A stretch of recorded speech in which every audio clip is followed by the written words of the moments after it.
Yes, reka nongere mikaze rero wowe udahwema gukurikira ibiganiro bya Nina TV5.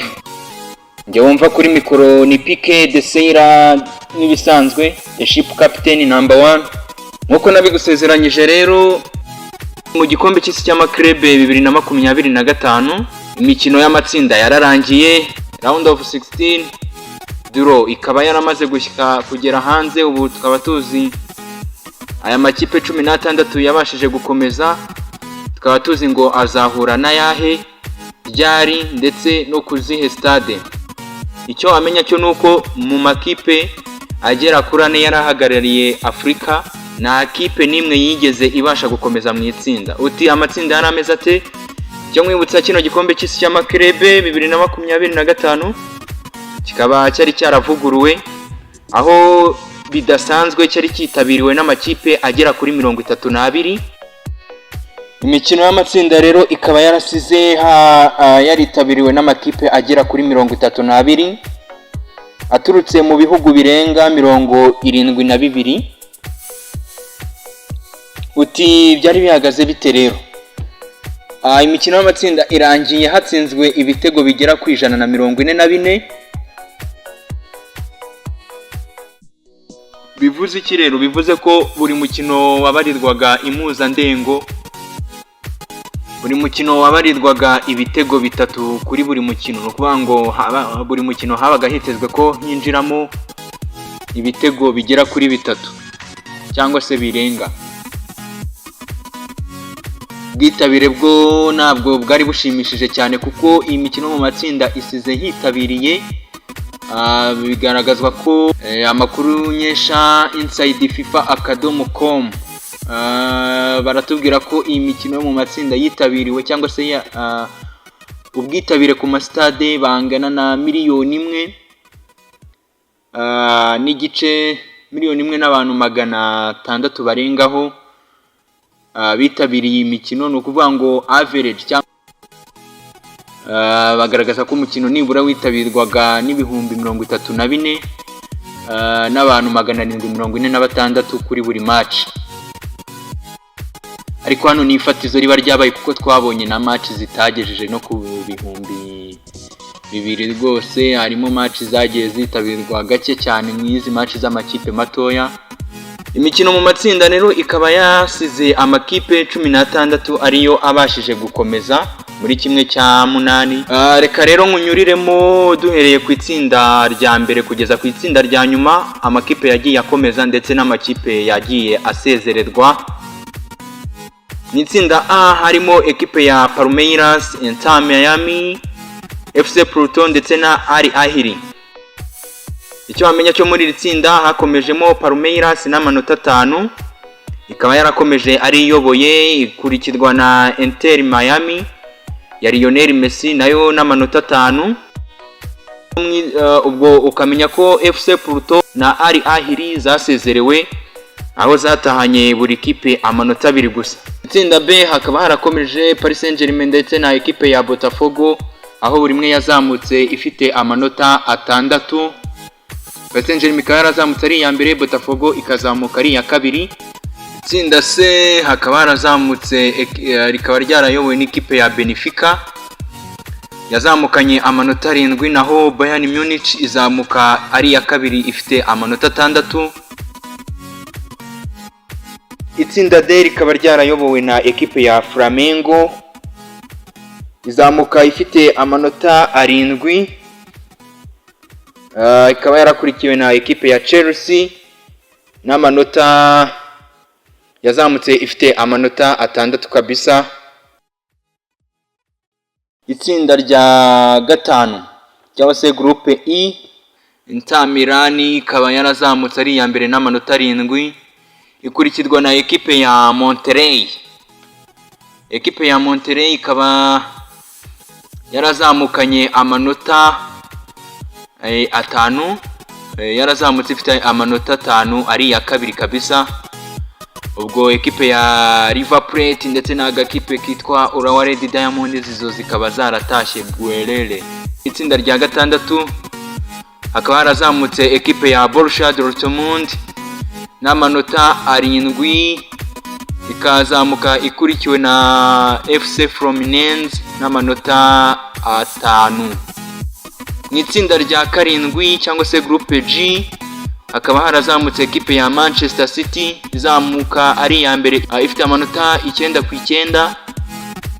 Kuvuga ngo nta mukino yanganyije, nta n'umukino yatsinzwe, imikino yose yarayitsinze ko ari 3. Yazamutse ikurikiwe na ekipe ya Juventus n'amanota 6. Kuvuga ngo Juventus yatsinze imikino 2 itsindwa 1. Ni itsinda H cyangwa se itsinda rya 8 ari naryo rya nyuma. Ukamenya ko hazamutsemo ekipe ya Real Madrid na yazamutse ifite amanota 7. Izamuka ikurikiwe na ekipe ya Al Hilal yazamutse ifite amanota 5 yose. Ukamenya ko iyitwa Red Bull Salzburg ndetse na FC Pachuca, Red Bull Salzburg ikaba yarasezerewe ifite amanota 4 mu gihe FC Pachuca yasezerewe nta nota na rimwe, iri mu mwenda ahubwo w'ibitego 5. Igikurikiraho no kukubwira uko imikino ya 1/8 izakomeza. Imikino ya round of 16 rero ikaba iteye gutya. Ndakubwira ikipe niyo byagiye bihura, ubwo ndakubwira n'igihe, amatariki ndetse n'igihe zizahurira.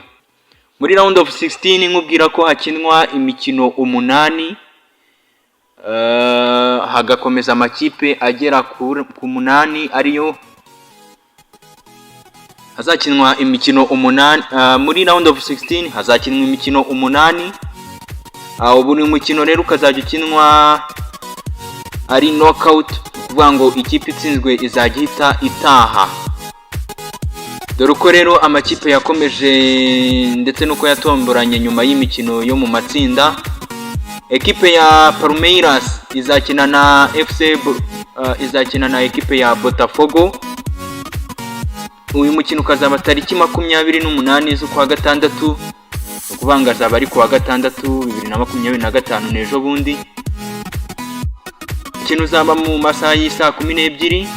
Uyu mukino ukazabera kuri Lincoln Financial Field Stadium, ukazasifurwa n'umusifuzi François Letexia, akaba ari umufaransa. Kuri iyo tariki kandi ni ko ekipe ya Benfica izaba ikina na ekipe ya Chelsea. Uyu mukino wo ukazabera kuri Bank of America Stadium herereye mu mujyi wa Charlotte. Uyu mukino ukazasifurwa n'umusifuzi witwa Slavko Vincic, akaba ari umunya Slovenia. Bukeye bwaho ku cyumweru tariki 29 ekipe ya Paris Saint-Germain ikazahura na Inter Miami ya Lionel Messi. Uyu mukino ukazabera kuri Mercedes-Benz Stadium, ni stade herereye mu mujyi wa Atlanta.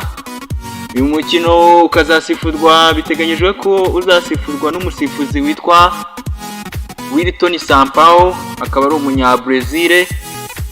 Kuri iyo tariki kandi hazaba undi mukino, ni ekipe ya Flamengo yatomboye ekipe ya Bayern Munich. Umukino ukazabera kuri Hard Rock Stadium, ni stade iherereye mu mujyi wa Miami. Uyu mukino rero ukazasifurwa n'umusifuzi w'umwongereza witwa Michael Oliver. Bukeye bwaho kuwa mbere tariki 30 z'ukwa gatandatu ekipe ya Inter Milan ikazahura na FC Fluminense. Uyu mukino nawo ukazabera kuri Bank of America Stadium iherereye mu mujyi wa Charlotte. Uyu mukino kugeza kuri ubu ntabwo umusifuzi araba official, ntabwo biramenyekana umusifuzi uzawusifura, gusa biteganyijwe ko uzaba kuwa mbere tariki 30. Kuri iyo tariki kandi hateganyijwe umukino uzahuza ekipe ya Manchester City na Al Hilal. Uyu mukino nawo ukazabera kuri stade yitwa Camping World Stadium iherereye Orlando. Kino nawo umusifuzi uzawusifura akaba ataramenyekana. Urabona ko iyi mikino isa nkaho abasifuzi bataramenyekana neza. Kuwa kabiri tariki ya mbere z'ukwa karindwi Real Madrid rero ikaba yaratomboye Juventus. Ukuvuga ngo Real Madrid ikazakina kwa kabiri tariki ya mbere kwa karindwi. Real Madrid ikazabikina na Juventus. Uyu mukino nawo ukaba uteganyijwe kuzabera kuri Hard Rock Stadium kuri iyo tariki. Kandi nanone ya mbere ekipe ya Borussia Dortmund izaba ikina na FC Monterrey. Uyu mukino hari umuntu rero warunyandikiye inbox ati SPK iyi mikino izajiba umukino ubanza no kwishyura. Ndabubwira ni oya, no kuvuga ngo hano ikipe imwe itsinzwe izagita itaha. Bivuze iki? No kuvuga ngo kuba bimeze muri group stage ikipe group imwe yabaga irimo amakipe ane. Group imwe yabaga irimo amakipe ane, hazambutse abiri. Duhita tujya muri round of 16 cyangwa se ikimenyerewe nka kimwe cy'umunani. Muri kimwe cy'umunani rero haba harimo amakipe 16. Uko bisetinze muri iki gikombe cy'isi cy'amakreb, no kuvuga ngo ni one leg knockout. Bisobanuye iki? Bivuze ngo hakinwa umukino umwe gusa iyo iminota 90 irangiye. Nta kipe itsinze zinganya, hiyongeraho extra time. Yarangira amakipe yombi nta nimwe ibashije gutsinda, bakajya muri penalties. Ukuvuga ngo nta mukino wo kwishyura ubu hari, ni ugukubita rimwe. Ni umukino umwe, iminota 90 irangira dutera penalty, dujya muri extra time cyangwa se nta gutsinze mita nkomeza. Ukuvuga ngo itsinzwe aho ngaho ihita itaha, nta mukino wo kwishyura ubaho. Ni nako bizaba bimeze muri quarter finals cyangwa se ikimenyerewe nka kimwe cya kane. Kimwe cya kane ni ukuvuga ngo amakipe agikina aba ari amakipe 8. Amakipe 8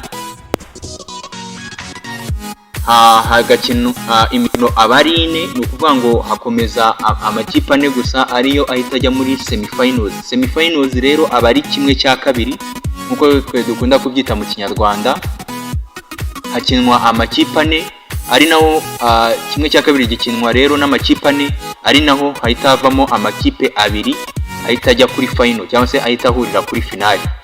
Nuko rero no muri iki gikombe cy'isi cy'amakrebe bimeze muri round of 16 cyangwa muri iki kimwe cya 8 nta mikino yo kwishyura irimo. Ni umukino umwe, utsinda ukomeza, utsindwa utaha. Nuko rero byifashe. Nshimire rero wowe wakanze subscribe kuri Nira TV5. Pique de Seira ni ngewe ubukuzaniye aya makuru yose. Pique de Seira, the ship captain number 1, ni ngewe uba wumva kuri mikoro. Ubwo ari nako mbwira nawe utarakora subscribe ngo ubikore kugira ngo amakuru akugerereho ku gihe kandi nta na kimwe kigucitse. Nta handi rero ugomba gukura amakuru agezweho y'imikino usibye kuri Nira TV5. Pique de Seira, the ship captain, nagufasha kogoga inyanja ya siporo, mugezaho akantu n'akandi cyangwa se utuntu n'utundi, amakuru ku gihe kabisa. Wowe kanda subscribe, niba ngombwa ukore like ndetse na share kugira ngo amakuru agere ku bantu benshi bayakeneye kabisa. Ubwo dusubire, ndaza kugaruka nkubwira uko kimwe cya 8 uko imikino iratangira mu kanya gato cyane mu masaha y'isa 12. Ndaza kuba nkubwira ubwo imikino ya kimwe cya 8 nirangira, kimwe cya 8 nirangira, ndaza kuba nkubwira uko byagenze byose kabisa. Ubwo rero ndaje dusubire mu kanya. Wo wumvaga ni Pique de Seira, the ship captain number 1.